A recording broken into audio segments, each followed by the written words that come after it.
What's going on guys, Bunks here and welcome back to the channel. Today I'm going to be going over some essential base building tips you should know so you're able to create the most epic base possible. This video won't contain tips on how to build certain things because at the end of the day it's totally up to you what you build, but I will be covering everything you need to make sure you don't go wrong or get frustrated when building your next awesome base. So without further ado, let's go ahead and get stuck in. So first up, let's talk about hotspots. So you want to make sure that you're making the most of at least one, if not all three of the base building hotspots that you can find on most planets. If you want to power your base, you should be looking for a good power hotspot for unlimited amounts of power, and likewise if you want to mine resources from a planet to sell for ultimately billions of units on the space station and trade terminals, you should be looking for a good mining hotspot. And of course finally, if you want to harness the gases of a planet, you should be looking for a good gas hotspot. All three base hotspots indicate prime locations to build bases on, so spend a little time looking for them. You should be able to find 3 hotspots on a planet that are reasonably close to one another so that you can plonk your base in the middle of them and make use of all 3. And as a side note, I have recently done a full guide on base building hotspots, so why don't you check that out after this video. I'll leave a link in the description below for you. Next up, you want to make sure you're picking the right planets. Now this entirely depends on what kind of base you want to build. A lot of people will just look for a paradise planet because they look great and there are no threats. And of course, there's absolutely nothing wrong with that, but paradise planets aren't always the best option for a base. For example, if you want to mine resources to make billions of units, you're better off building a base on a non-hospitable planet that has storms, because you can then mine more valuable resources like activated indium. And this moves me nicely onto my next point, and you want to make sure that you're building a base on a planet which is in a system with many other planets. Why? Well, if you build in a highly populated system with more planets, you're going to have quicker access to more resources and trading hubs, meaning gathering essential base building resources is far easier. I will also go one further and suggest, especially if you're wanting to sell resources you've mined, that you settle in a 3-star system so that you can get more money when selling anything on. I mean, who doesn't want more money, right? Right, this one will hopefully prevent you a lot of pain and frustration if you want to build anything underground. So do not, and I can't stress this enough, create your own cave and build an underground base or underground section of your base in it. If you do create your own cave and spend hours building in it, you'll eventually come back to your base, be it days, weeks later, find out that the cave has disappeared and your entire base has been swallowed up by the land again. Meaning that part of the base will no longer be accessible unless you dig out that cave once again. But of course this will keep happening over and over again, so really, just don't create your own cave. So the best thing to do if you do want to build some of your base or an entire base underground is to spend some time searching for a large natural cave and then building in that. You'll then have an awesome underground base without having to worry about the ground growing back into it at any point. This point is also slightly related to the caves, and that is, try to build a lot of your base just that little bit off the ground if you have flattened a specific area to build on. There's no harm in flattening an area a little bit to build a base on, as long as you raise the lower floor just above it and then add some other base building parts to make it look better. So why would you want to raise it up? Well, similarly to the homemade caves, the ground can go back into your base, and that isn't as much of an issue as caves, but it will get frustrating when you keep going back to your base to see that the ground and possibly plants are in the middle of it. Another bonus of raising the lower floor just off the ground is you can pass wires and pipes underneath it as well to keep it neat and tidy. It doesn't matter if the ground hides access to those once they're all set up. So if you want to build an epic and massive base, or you want to make the most of more than one base hotspot, you should be extending your base boundaries. Now by default you should have a starting diameter of a base of 300U, but you can use a base extension technique to get that to 1000U so you can make it much bigger.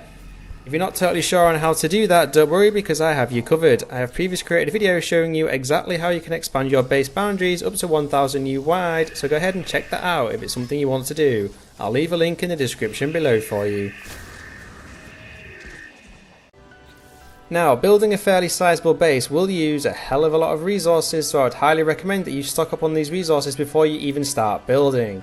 Now these resources are going to vary depending on what you're building your base out of, but you should check what you'll use a lot of and then go and either mine it or do what I just do and buy that resource in bulk on nearby space stations to save you a lot of time.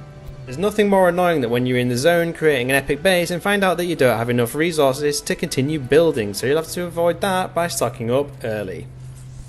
Following on from this, once you've started building your base, I would recommend adding and of course powering some storage containers so that you can plonk some extra resources into them for when you're expanding your base. Never a bad idea to have storage containers to come back for extra resources whenever you need them, even if it's not base building related. And just a quick one, whilst you're here folks, it would be totally awesome if you could support my channel by hitting those like and subscribe buttons. Now moving on, I would suggest spending some time getting the NPC workstations installed at your base, so that's the science terminal, the construction terminal and the weapons terminal. With having these at your base, not only will you not need to visit the anomaly for new blueprints, but you'll also get some extra bonuses as well. I have previously done a full guide on base NPCs, how to hire them and what you get as rewards for having them at your base, so why don't you go ahead and check that out after this video. I'll leave a link in the description below for you. Now, one of the most annoying things about building a base is getting stuck into a new base and then realising you don't have the required blueprint for a key component of your design. So in order to avoid that frustrating moment, I would highly recommend you spend some time gathering plenty of salvage data from buried technology components so that you can unlock all of the base building blueprints at once, or at least all of the ones you think you're going to use in your next base. I would also recommend that you plonk the construction unit down at your base so you can unlock the blueprints there to save time having to go up and down to the anomaly each time as well. Then you can get right back to building without worrying about whether you've unlocked specific components or not. So you want your base to look awesome, right? Of course you do. So if you're using a lot of power from either electromagnetic generators or solar panels and batteries, you're going to have plenty of wires lying around and that'll look like a bit of a mess. But it is so easy to hide them all in one go. All you need to do is place a wire cloaking device somewhere out of the way and voila, no more wires. Depending on the size of your base, you may need to plonk more than one down to hide all of them, but it's something so simple and so quick to do, it's a no-brainer really.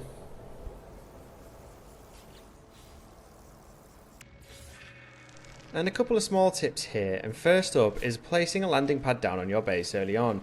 The reason I'm including this is because taking off from a landing pad doesn't actually use any starship fuel, so when you're coming and going a lot when building your base, you don't need to faff around crafting any starship launch fuel if you don't have the recharger installed on your ship. Secondly, I would also install a teleporter at your base, but not only so you can get there easily and quickly, but mainly so you can teleport elsewhere from your base. And a final small tip, I would also add a trade terminal at your base, especially if you're deciding to build a farm of some description or mining loads of resources, so you can then sell those items from your base without having to travel to and from space stations or trading outposts. And finally, one absolutely essential part of base building is saving your game regularly to not lose progress in the case of the game glitches or boots you out, or more commonly, you just quit the game having forgot to create a save in the first place. So I'd highly recommend adding a save beacon early onto your base so you can quickly save your progress. There's nothing worse than spending loads of time building an epic base just to lose an hour or more's work. If that were to happen, you'd probably lose motivation and just build the classic small hut to sit and mope around in. So save as you build. Now I know there was a recent update around saving your game in the latest Waypoint release where it does make it a lot more auto-savey, but you can never be too sure, so make sure you check your game is being regularly saved so you don't lose all of that progress. And there you have it folks, there are a number of essential base building tips to make your next base totally epic. I hope you found this video useful, and if you did, it would be totally awesome if you could support my channel by hitting those like and subscribe buttons. I will be doing more base building guides in the future, along with covering all aspects of No Man's Sky like amazing bases, locations, tutorials, updates, update rumours, and more, so you don't want to miss out on those, right? And as always, thank you for watching, and catch you on the flip side.